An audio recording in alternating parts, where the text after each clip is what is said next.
Boa noite a todos, boa noite a todas. Eu buscando um sentimento, e explicar sentimento não é fácil, porque sentimento é algo que deriva da alma e muitas vezes não encontramos palavras para narrar o que estamos sentindo. E simplesmente sentimos. Mas enquanto estava sentado aqui, eu buscava explicar o sentimento que me assolava a alma em estar aqui. E eu me lembrei de uma música de Luiz Gonzaga, que ele narra a volta dele para casa. E ele diz que vai numa janela e anuncia-se na janela a sua presença, com um bordão, um refrão, louvado seja o nosso Senhor Jesus Cristo. O pai vai lá dentro, traz um copo d'água porque ele pede. Mas o trecho que eu queria pegar da música é quando ele diz que abre a porta e sente aquele cheiro meu. É a frase que nós queríamos trazer para essa noite.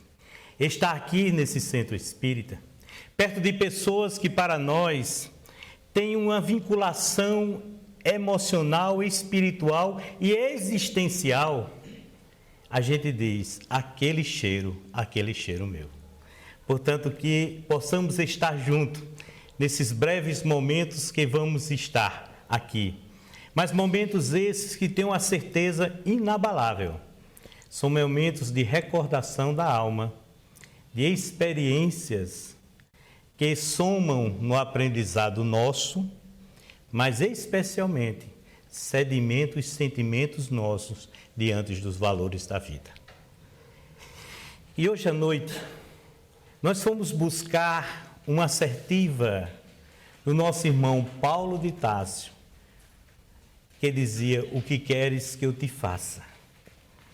E essa assertiva, ela hoje está muito, vamos dizer, fortemente em nossa alma, porque nós estamos vendo um apelo muito grande de credos religiosos lá fora, onde as pessoas prometem o céu facilmente e prometem até um Deus que soluciona as problemáticas da vida material, que resolvem no imediatismo da vida todas as nossas dificuldades e nos torna santo ou demônios em passar de milésimo de segundo.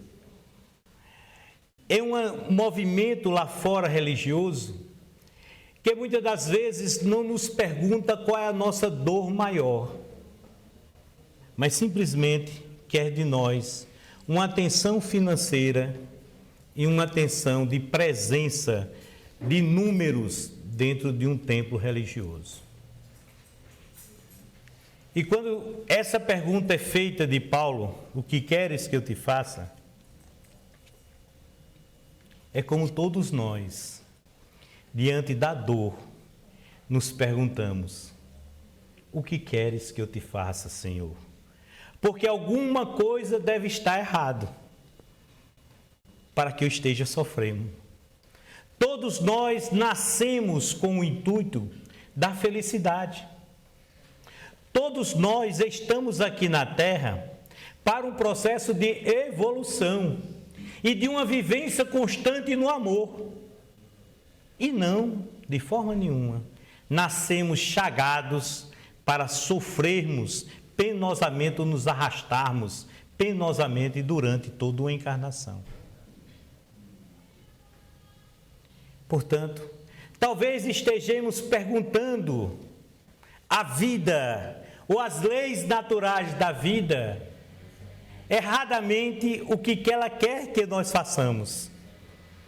Talvez nossas atitudes não estejam de comum acordo com as leis naturais da vida. E como já dizia Newton na sua terceira lei, toda ação corresponde à reação de mesma intensidade de sentidos opostos. Se eu estou erradamente empregando uma força, ela também erradamente vai ter de volta para mim. Como dizia o próprio Sócrates, é mais importante a pergunta do que a própria resposta. Porque quando eu pergunto, eu vou mostrar que nível de compreensão eu tenho sobre o assunto ou nível de necessidade que eu tenho sobre ele. E a resposta vai vir na medida que eu estou questionando. Portanto, muitas das vezes nós levantamos os braços e dizemos: Senhor, não aguento mais a situação em que eu me encontro. Mas será que a pergunta ou questionamento aos céus, por que estamos sofrendo, é essa? Muitas das vezes nós paramos nos templos, seja qual for sua denominação, e nos dizemos seguidores do Cristo. Mas será que o nosso posicionamento no dia a dia retrata verdadeiramente a conduta de ser um cristão? Mas para isso é preciso voltar um pouco o nosso olhar na história. E principalmente buscar nos anais da espiritualidade maior alguns diálogos que se perderam, como se perderam muitos dos ensinamentos do próprio Cristo. Nós sabemos que os ensinamentos de Cristo não foram escritos direto por ele, mas foram seus seguidores que os fizeram. E as traduções, muitas das vezes, não foram fidedignas, ou não tiveram a preocupação de narrar aquilo que o Cristo verdadeiramente na sua essência queria colocar, e foram pelos caminhos das conveniências religiosas ou humanas. Portanto, os anais do mundo espiritual registram momentos que nós só temos acesso agora pela terceira revelação, a doutrina espírita.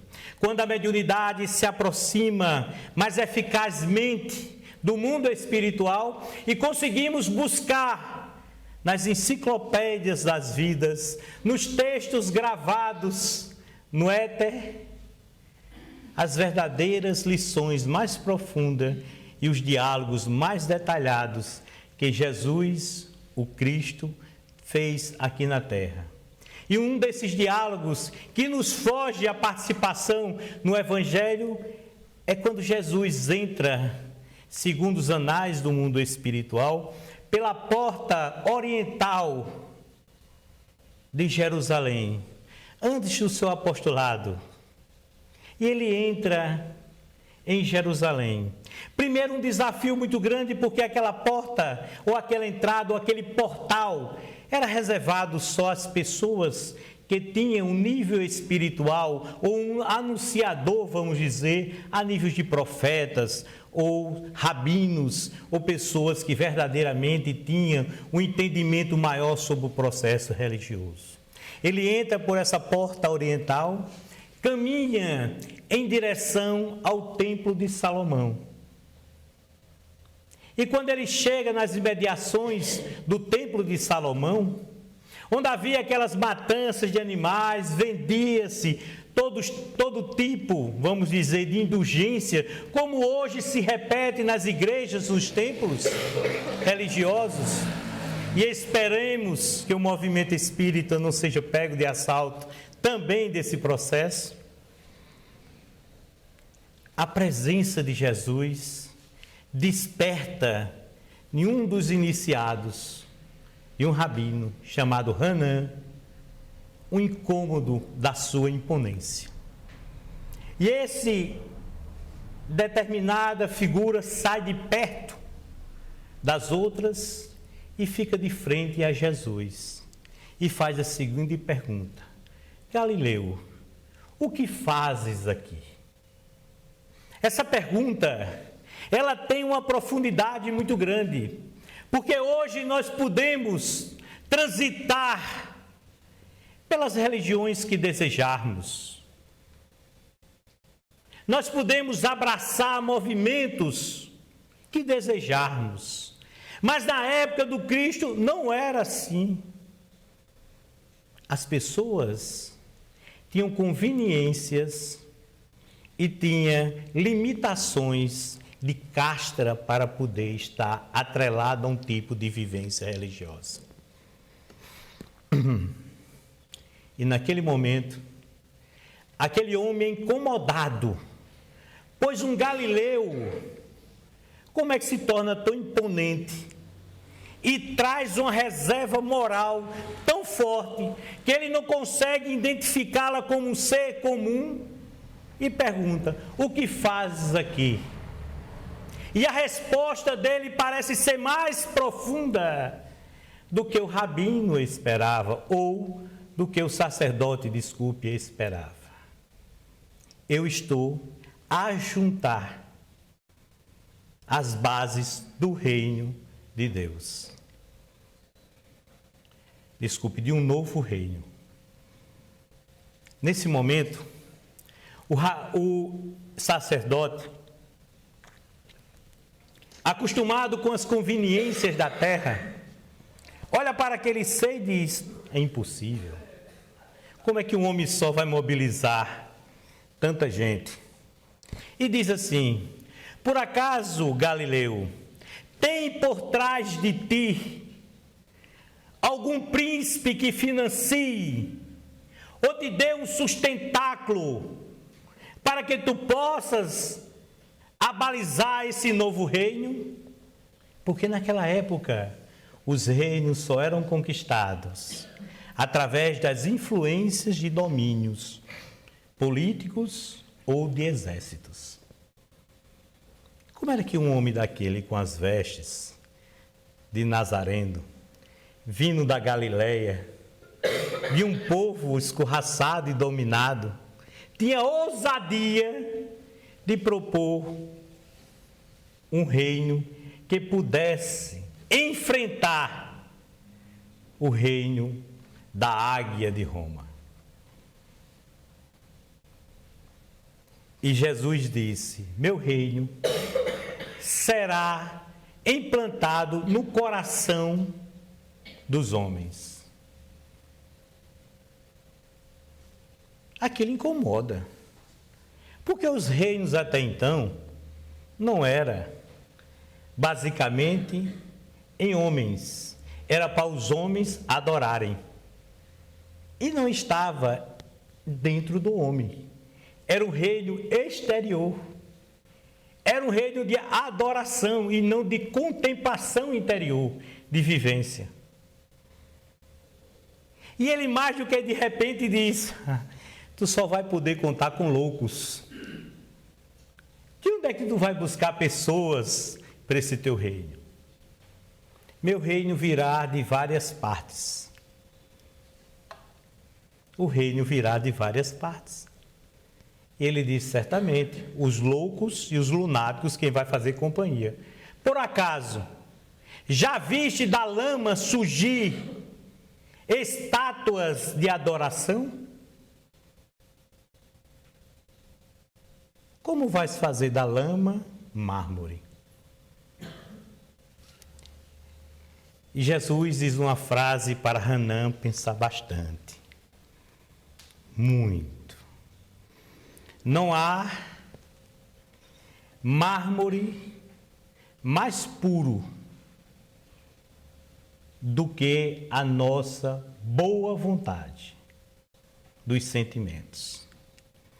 Não há cinzel que não possa trabalhar tão bem diante da persistência no amor. Naquele momento o diálogo é um pouco desfeito. Jesus volta e caminha pela mesma porta que adentrou, passa no poço de Siloé, contempla aqueles necessitados e caminha para o grande lago salgado, que na verdade nós o consideramos, naquela época, pelas limitações que tínhamos de percepção, como o mar da Galileia. Na verdade, é um grande lago salgado, é um braço de um mar que já fora, mas que hoje é um grande lago salgado. E lá encontra Pedro e seu irmão André. E os convida a participar desse reino. Na mesma hora, Parece que as concepções de Pedro e de André estavam um pouco acima de Hanã, mas estava na mesma vibração de um reino na terra. Porque Pedro diz: será suficiente as casas que nós temos aqui em Betsaida, que é a casa da pesca, para se fazer o reino? Será que não necessita de mais casa? Seu irmão diz: não, mas tem todo o mar da Galileia. Depois tem as ilhas que são atreladas, povoados. Podemos ter um reino grande. Todos ainda principiantes na proposta de alocar, o reino de Deus no coração do ser humano. Todos ainda preocupados com as aparências exteriores de um reino. Todos interessados nas articulações geográficas, políticas, de domínio, como bem o livro nos colocou no início aqui, meramente exteriores. Muitas das vezes somos convidados a um trabalho e nós falamos: não, meu irmão, eu não tenho condição de executar esse trabalho. Eu sou muito pequeno ainda para executar esse trabalho. Quem sou eu para fazer isso? Parece até uma máxima no centro espírita isso. De vez em quando a gente convida: meu irmão, vamos lá contribuir na evangelização infantil. Não, eu não tenho essa capacidade. Vamos lá para a reunião mediúnica, a gente doido para ver o fenômeno, mas diz: não, eu não tenho essa capacidade. Não é? Meu irmão, a diretoria do centro espírita está precisando. Formar diretoria em centro espírita é uma loucura. Desculpe o termo, loucura, pelo amor de Deus. Porque na Bíblia, segundo a Bíblia, és louco, está condenado ao inferno, não é? Mas é um verdadeiro vexame, vamos dizer assim, numa linguagem mais popular.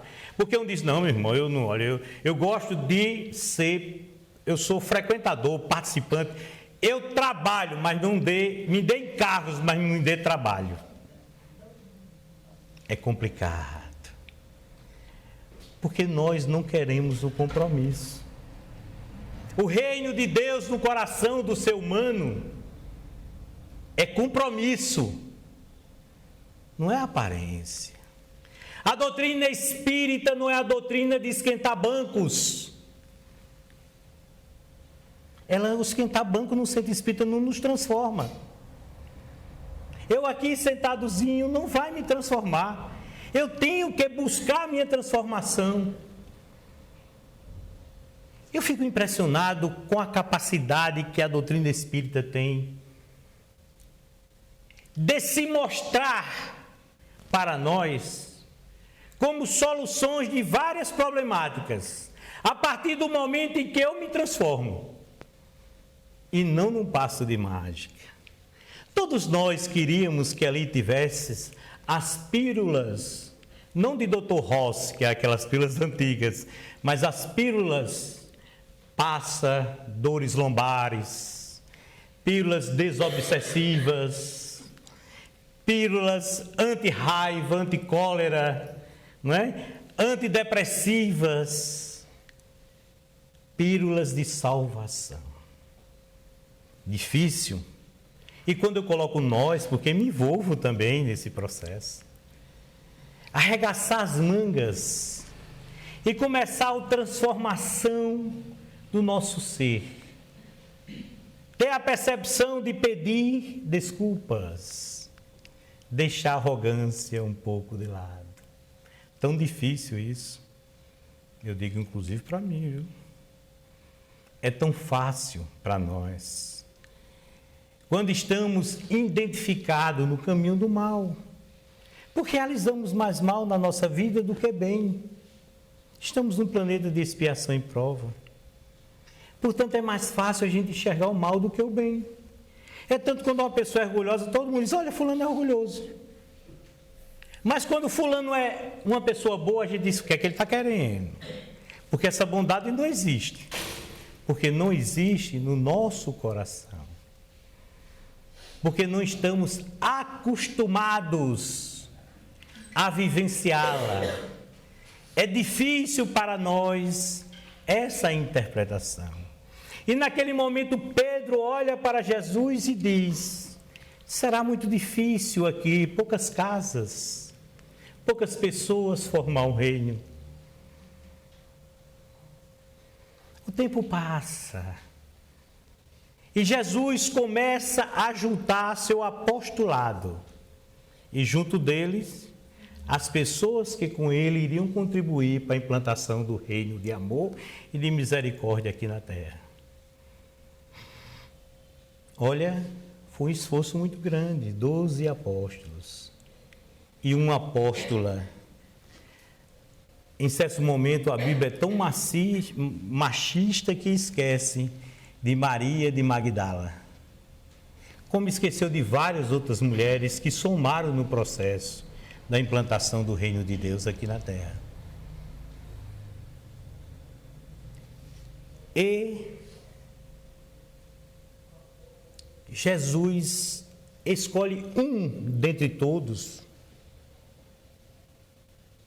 aquele que ele chamou primeiro, como sendo, não é que Jesus escolhe como sendo, eu me expressei equivocadamente, mas era como se pegássemos o mais espírita daquele, sem na época existir espiritismo.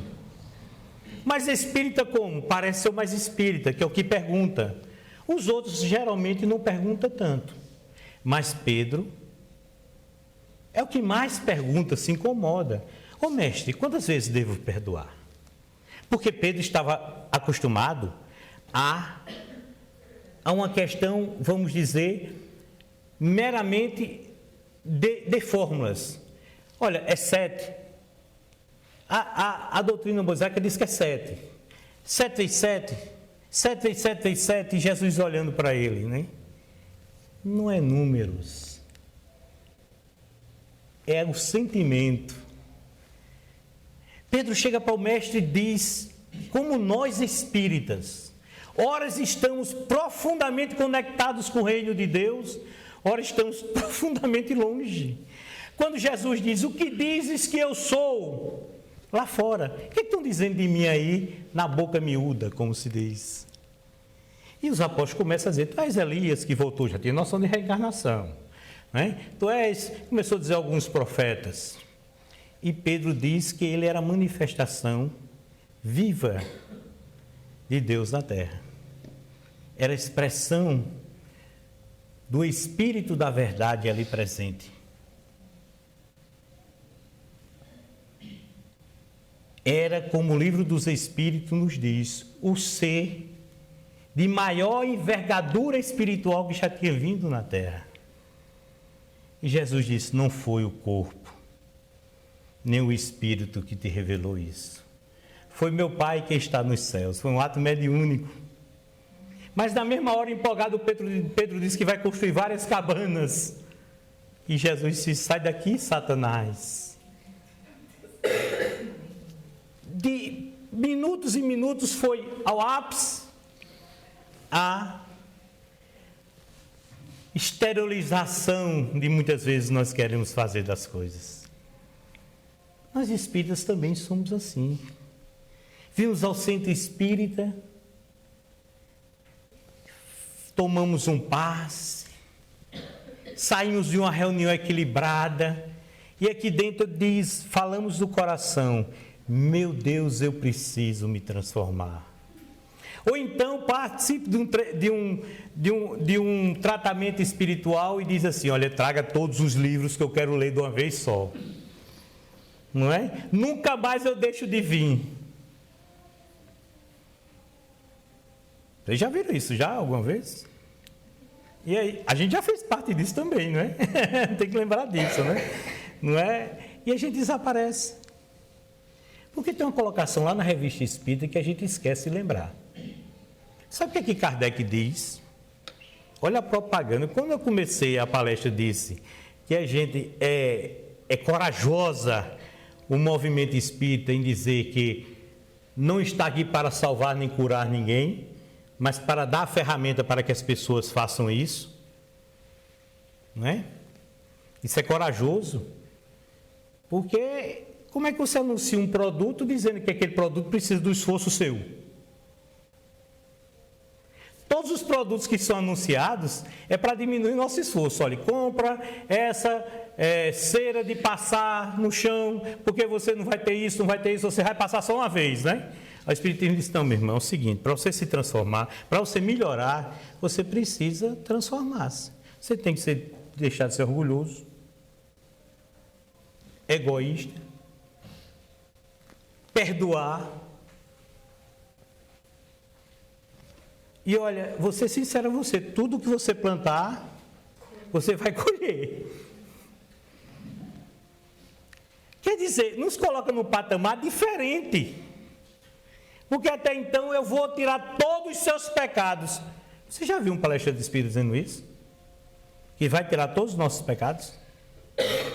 Que Jesus, e aí como vai para a internet, a gente é bem claro, que Jesus morreu na cruz para nos salvar. Você já viu algum espírito dizendo isso? Mas também nunca tirou o mérito de Jesus em propagador do reino do amor aqui na terra. Um divisor de águas.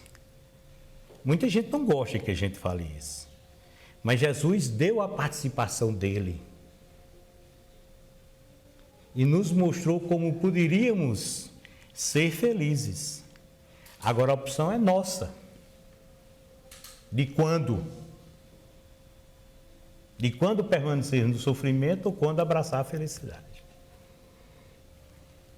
Portanto, se fosse um produto que não é, seria difícil ser vendido. Porque nos causa transformação. Portanto, Jesus, naquele momento, ele, diante de Pedro, que vai oscilando como nós oscilamos, ele diz, mestre, Pedro olha para ele e diz, Pedro, tu me amas? E Pedro diz, amo o Senhor. Apacenta minhas ovelhas. Pedro, tu me amas? Olha, quando a pessoa faz uma pergunta, quando faz a segunda pergunta do mesmo texto, alguma coisa, né? Tu me amas, Pedro? Pedro olhou para um lado, olhou para o outro, disse, amo o Senhor. Apacenta as minhas ovelhas. Olhou para Pedro e disse, Pedro, tu me amas? E quando Jesus disse assim, pela terceira vez, foi na essência de Pedro. E Pedro disse, como não, Senhor? Apacenta minhas ovelhas. Eu te amarei, Pedro, Jesus. E Jesus disse a Pedro um detalhe. Antes, sentido figurado aí, antes que o galo cante, tu vai me negar 3 vezes. Nunca, Senhor, negarei-te. Quantas vezes a gente não sai dessa porta aqui e diz, nunca mais eu faço isso? Não é? Nunca mais. Nunca mais. Daqui a pouco a gente, vamos ver se a gente não consegue fazer. Não é? Daqui a pouco a gente diz, vou me esforçar. Daqui a pouco a gente está fazendo. E aí, quando Jesus fora preso,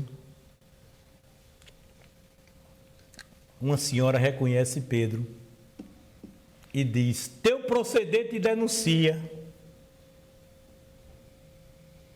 Não precisa eu no meio da rua dizer que sou espírita. Não precisa. Não precisa eu sair com a faixa na testa, eu sou cristão, espírita. Não necessita. Meu proceder é quem vai dizer. Quando a gente está assim assistindo a televisão, o cara começa a falar, não, mas a gente deve fazer caridade. Esse cara parece que é espírita, não é? A gente diz assim, a conversa aí está encaminhando. Quando a gente vê uma pessoa preocupada com o próximo, sem estar preocupada com a religião do próximo, a gente diz, olha, parece que é espírita. Se a pessoa assim fala em reencarnação, a gente diz, ih, é espírita. Não é? A gente só olha, é espírita.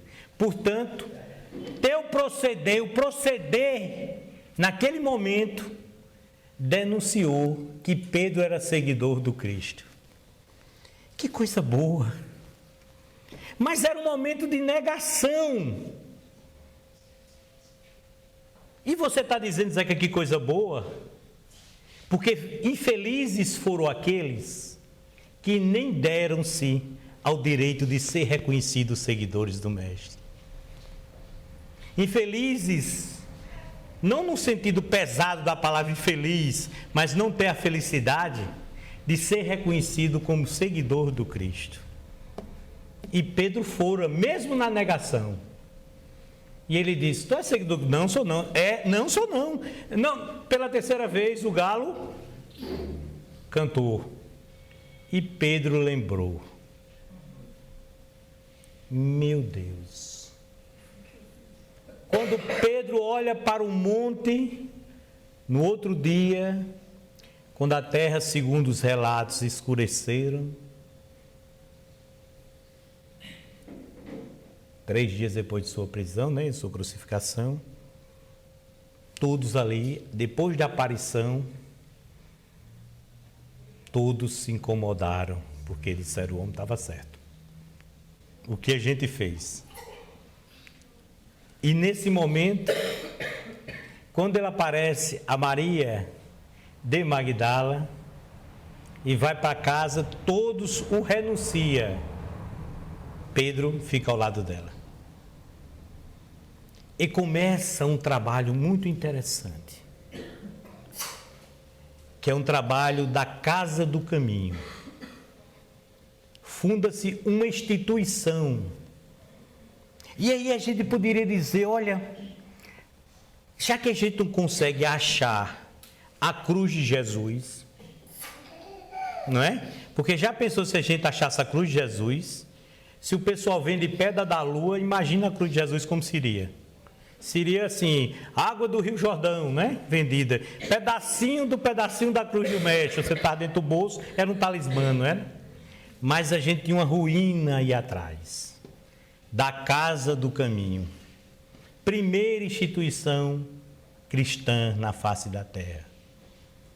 Não tem as ruínas da Casa do Caminho. Porque a proposta era no coração e não nas estruturas. O movimento cristão se detupou depois de 333, quando Constantino estigmatizou fisicamente e tirou do coração humano a proposta da transformação e colocou nos templos de adoração o cristianismo.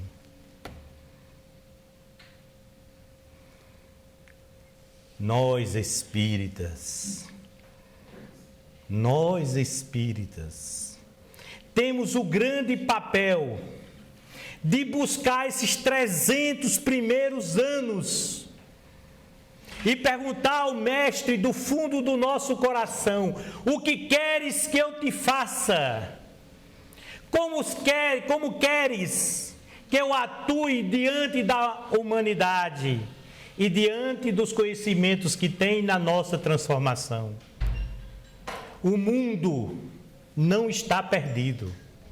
Pelo contrário, é o momento melhor que existe para o cristão, o mundo da forma em que está. Porque no momento, ao planto e ranger de dentes. Qual é a proposta da doutrina espírita? Fora da caridade não há salvação. Se tem dor lá fora, se tem dor aqui dentro, por que estamos preocupados que a terra não tem jeito? Pelo contrário, a terra tem muito jeito. E a hora está se indo um pouco. E eu queria finalizar, iniciar o fim da nossa fala, encaminhar o final da nossa fala, com a colocação que as pessoas fazem. está tudo perdido. Se alguém já viu dizendo isso?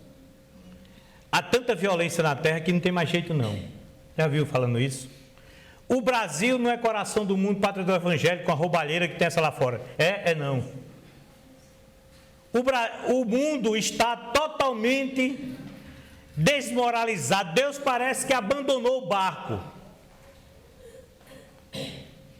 Não existe mais ninguém que preste nessa terra. Vocês já ouviram essas colocações já? E eu me preocupava com isso. Eu ia para as palestras e as pessoas diziam isso. Eu ficava, meu Deus do céu, tem que ter uma saída, né? Porque se disser que está melhor, não está. Não está.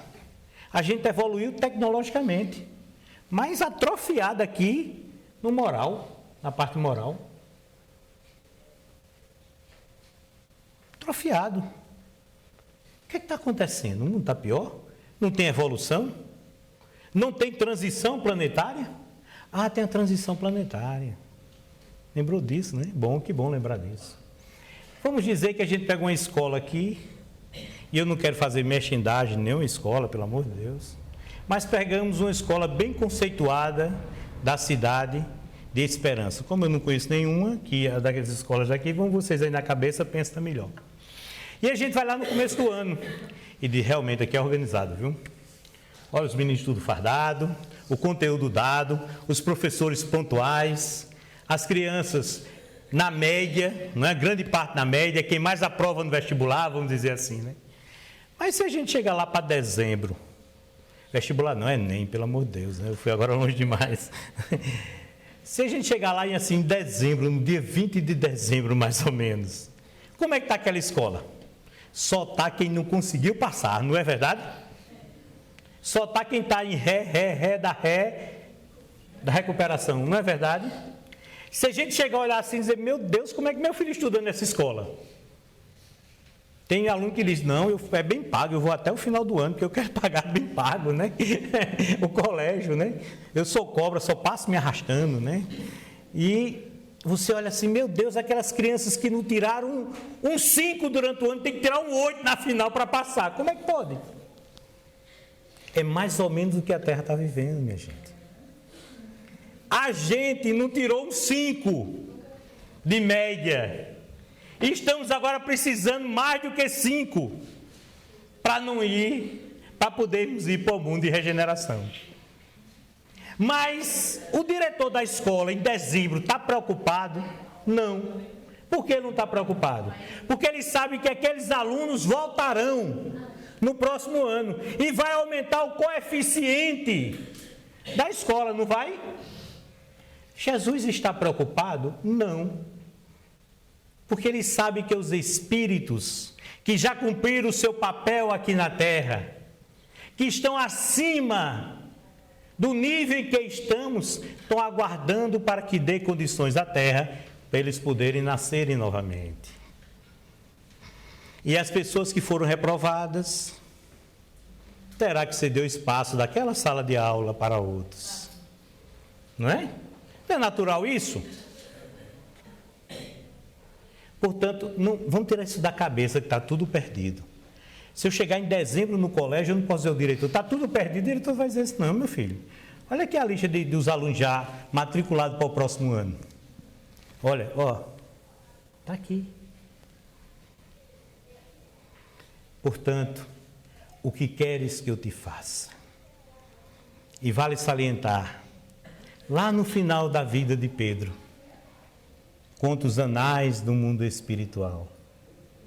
Já cansado e velho, certa noite ele é sacado da comunidade em que estava para ser morto.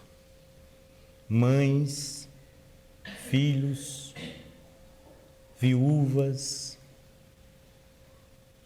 alguns homens diziam, como é que vai pegar um senhor desse de idade, com mais de 80 anos? Deixa ele morrer em paz. Ele caminhava com seus passos não firmes espiritualmente, porém muito debilitado fisicamente. Na cabeça dele ele rezava e orava dizendo assim, Senhor, manda mais espíritos com mais vigor para divulgar a tua mensagem, pois agora já estou percebendo que estou voltando à tua pátria. O reino de Deus estava criado no coração daquele homem.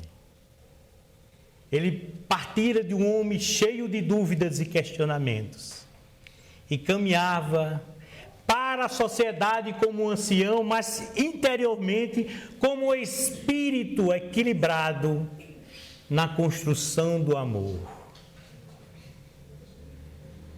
Quando ele é colocado no madeireiro para ser crucificado, o pede que o faça de cabeça para baixo, porque segundo a tradição que reza desse momento, não era digno ele de morrer do mesmo jeito que o Cristo teria morrido. As pessoas gritavam, mas uma voz se destacava. Eu fiz até uma colinha aqui, viu? Sertório Aniceto gritava, blasfemava, e impropério a Pedro, chamando de charlatão, chamando de desequilibrado. O desequilíbrio era tanto daquele homem que ele pega uma pedra e joga em Pedro. A pedra pega no seu rosto, mas Pedro já não sente mais nada. Já estava mais para o mundo espiritual do que para cá. Nesse momento começa o desencarne de Pedro. Jesus pessoalmente ou espiritualmente vem lhe buscar. Cria-se uma vereda, o mestre abre os braços e chama Pedro para o reino do amor. Reserva no mundo espiritual, segundo as tradições do mundo espiritual, um local de muita paz, onde tinha várias jazidas de água, onde a música era constante e equilibrada, onde o perfume se fazia presente e as paisagens eram deslumbrantes. O pôr do sol e o nascer do sol pareciam quadros inenarráveis. Passa-se uma semana, o Senhor vai visitá-lo todos os dias. Depois de 2 semanas, Pedro está eufórico com os céus. O mestre se aproxima e diz: Pedro, eu tenho uma notícia para te dar. Pois sim, mestre. Pedro, você vai ficar aí, mas eu vou passar um tempo sem poder lhe visitar. Eu preparei tudo isso para você, Pedro. Mas, Senhor, aqui é maravilhoso, aqui é o céu.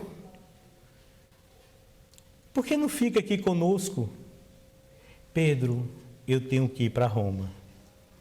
É lá que estão os nossos filhos, que o Pai nos confiou.